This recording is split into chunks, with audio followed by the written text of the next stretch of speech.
Përshëndetje. Ka një skenë klasike që e kemi parë me qindra herë. Salloni i shtëpisë është kthyer në fush betejë. Nëna ulëret e fëmia për një gotë ujë të palarë. Burri e trajton gruan si gabim i jetës së tij. Gruaja i flet burrit si të ishte nxënës i dobët i klasës parë. Por, papritur trokedera. Dikush vjen për vizitë. Çfarë ndodh? Transformim magjik. Zërat ulen, fjalët zbuten, ulërimat kthehen në belbëzime të ëmbla dhe shtëpia, që pak më parë dukej si shesh beteje, tani është kthyer në një vend edukate aristokratike. Një shfaqje teatrale me publik të ri. Po pse ndodh kjo? Sepse mysafiri është audienca, ndërsa familja është prona. Dhe pronën në mentalitetin tonë e trajtojmë si diçka që nuk na ikën, pra nuk ka nevojë për një kujdes të madh. Në shumë familje shqiptare, njerëzit ushqejnë dy lloj karakteresh. Një version të edukuar për botën dhe një version të egër për njerëzit e tyre. Me të panjohurit jemi të sjellshëm nga frika e gjykimit. Me të afërmit jemi të vrazhd nga siguria e tolerancës së tyre. Nuk është çështje mirësjelljeje apo kulture. Nuk është çështje mirësjellje apo kulture. Është çështje psikologjie e shtrembëruar, mirësjellje që ushitet të huajve. E gjitha fillon nga një instinkt i vjetër njerëzor.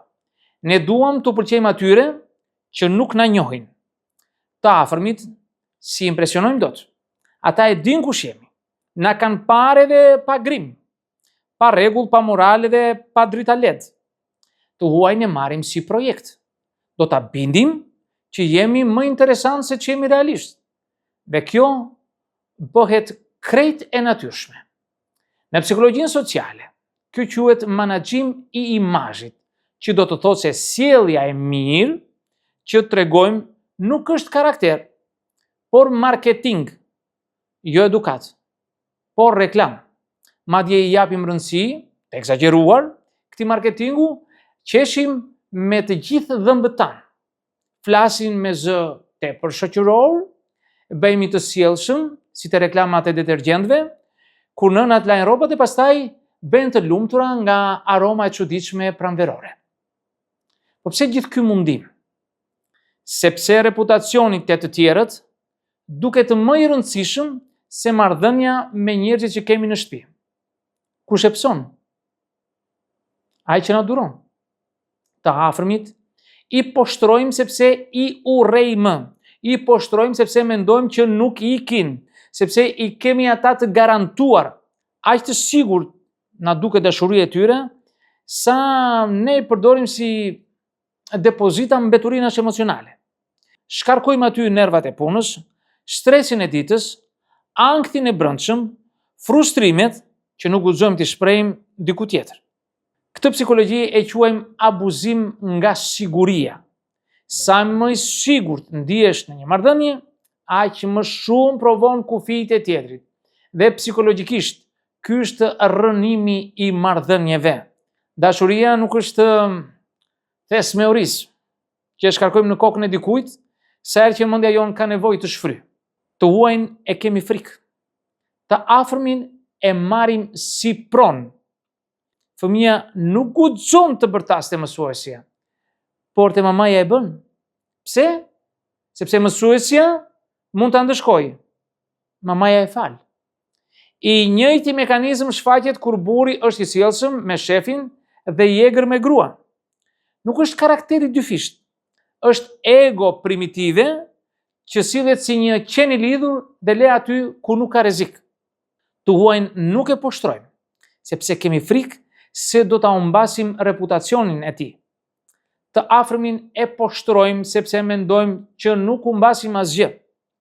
E shohim si një territor stabil. Ai nuk largohet, nuk ikën dashuria, nuk ikën prania, nuk ikën lidhja e gjakut apo martesa. Pra e trajtojmë si send, si diçka që e kemi gjithmonë në shtëpi që s'ka ku shkon. Mirpo nga ana psikologjike, këtu fillon dështimi. Marrëdhënia që trajtohet si send kthehet në hekurishte. Dhe ironia e reputacionit të rrem. Në rrjetet sociale, të gjithë dalin të shkëlqyer. Nëna angjëllore, burri edukuar, grua emancipuar, fëmijë të qeshur. Çfarë ndodh pasi mbyllet kamera? Në shumë raste rikthehet cirku emocional, ulërima, heshtje agresive, mllef kronik, poshtrime të vogla, fjalë vrastare. Por ç'të rëndësi ka? Rëndësi ka respekti i publikut. Kjo është kriza e shoqërisë. Reputacioni po vlerësohet më shumë se karakteri. Njerëzit preferojnë të duken më mirë se sa janë të tillë. Nëse do të jesh i pëlqyer, duhen pak sekonda buzëqeshje. Nëse do të jesh i drejtë në shtëpi, duhet punë, vet kontroll, maturi, qëndrim. E kjo e dyta, nuk është kaq e pëlqyeshme për Instagram. Nëse s'ke sjellje me familjen, s'ke asgjë. Nuk ka vlerë të jesh edukuar me botën, po të jesh i ligë me njerëzit që të duan. Nuk ka vlerë të flasësh kamarierit me respekt nëse po shtron partnerin. Nuk ka kuptim të bësh moral në publik dhe të abuzosh emocionalisht në shtëpi. Dhe njeriu më i zgjuar në shoqëri është i pavlerë. Nëse është ignorant emocional me familjen, karakteri i njeriut matet nga sjellja me ata që nuk kanë asgjë në dorë për të humbur, me ata që mund të duan dhe kur ti je i gabuar, pikërisht aty tregohet kush jemi. Zgjidhja nuk është të rrisim mirësjelljen të huajt.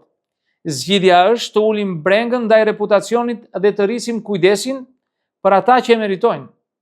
Respekti vërtet fillon nga njerëzit që të duan, jo nga njerëzit që të shohin. Të kujdesesh për familjen nuk është detyrë thjesht. Është karakter, është vetdisiplinë, është formim emocional. Nëse duam të jemi njerëz të formuar fillimisht, duhet të trajtojmë me dinjitet njerëzit që na tolerojnë. Ata nuk janë derë e shpirtit ton ku shkarkojmë mllefet tona. Janë pikërisht ata që na mësojnë çfarë vlere kemi. Dhe nëse nuk e kuptojmë këtë, do të mbetemi gjithë jetën të pushtetshëm vetëm te shtëpia dhe servil vetëm te bota. Në fund, do të thosha që të impresionosh botën është shumë e lehtë. Të respektosh ata që të duan, kjo kërkon rritje. Jo sasi buzëqeshjesh, sasi karakteri. Sepse njeri i mirë nuk është ai që flet bukur para të tjerëve, por ai që nuk poshtron ata që i ka në shtëpi. Miq, këto do të thosha në këtë video, ju falenderoj për vëmendjen. Nëse dëshironi, mund të bëni komentet tuaja, por mos harroni asnjëherë të bëni subscribe në kanalin ton për të parë videot që jep merr pas here. Edhe në videon tjetër. Mirë takofshim.